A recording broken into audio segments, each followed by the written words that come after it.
Beyond the mortal world lies a shadowy place, one very few living beings have ventured into and returned to tell the tale. This is the Greek underworld, ruled by the god Hades, a kingdom of darkness and mystery where the souls of the dead are carried after death. Hades, the brother of Zeus and Poseidon, claimed the underworld after the defeat of the Titans, to become its sovereign for all eternity. At the heart of the underworld is the vast, dark River Styx, a boundary separating the world of the living from that of the dead. Souls, stripped of their physical bodies, must cross this river to reach their final resting place. But to do so, they need the help of Charon, the grim ferryman, who demands payment, a coin, placed under the tongue of the deceased. Without it, souls are doomed to wander the shores of the river for eternity, never to find peace. As Charon ferries the dead across the River Styx, they enter the kingdom of Hades, a vast underworld that mirrors the complexity of life above. Here, the souls are judged and sent to one of three destinations, based on their actions in life. The virtuous and the heroic are granted entry to the Elysian fields, a paradise where eternal peace and happiness await. This is the reward for those who lived righteous lives or performed great deeds. The Elysian fields are a place of light and beauty, where the souls of heroes and blessed mortals wander among lush meadows, with music, feasts, and endless contentment. But, for those who committed great sins, a darker fate awaits in the depths of Tartarus. The place, deeper than the rest of the underworld, is a prison of eternal punishment, where souls endure suffering for their misdeeds. It is here that the Titans themselves were cast after their defeat, and here, too, are housed the most malevolent of souls. The majority, however, neither especially virtuous nor wicked, end up in the asphodel meadows, a place of neither punishment nor reward. Here, souls drift aimlessly, without joy or sorrow, existing in a state of quiet nothingness. This is the resting place for the ordinary, unremarkable souls. Ruling over this vast kingdom is Hades, the god of the dead. Though often misunderstood, he is not an evil god.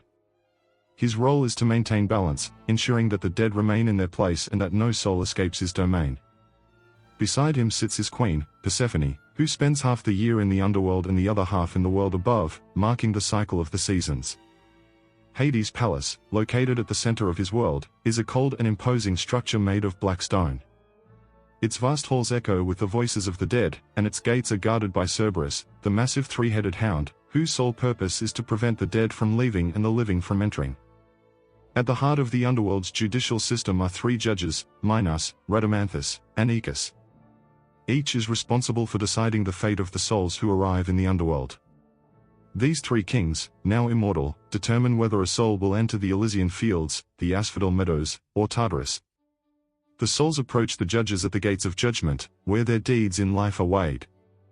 The judges, impartial and stern, decide their fate without emotion, sending each soul to its final resting place. For those who receive punishment, the underworld holds many terrifying creatures and figures that enforce eternal justice. The Furies, winged and fearsome, hunt down the wicked and punish those who escape their judgment. Thanatos, the personification of death, watches over the souls, ensuring no one cheats their fate. As the souls settle into their eternal homes, they pass through the 5 rivers that flow through the underworld, each with its own power. The River Styx is the most famous, representing hatred and the boundary between life and death. But there are also the River Lethe, whose waters erase the memories of those who drink from it, and the River Phlegethon, a stream of fire that flows through the darkest parts of the underworld. Each river, including the Acheron and Cocytus, adds to the terror of the shadowy realm, and shapes the afterlife for the souls who pass through. For the Greeks, death is not an end but a transition to the underworld, a place where the soul would reside for all eternity. This world, with its rules and judgments, captures their beliefs about justice, balance, and the consequences of one's actions in life.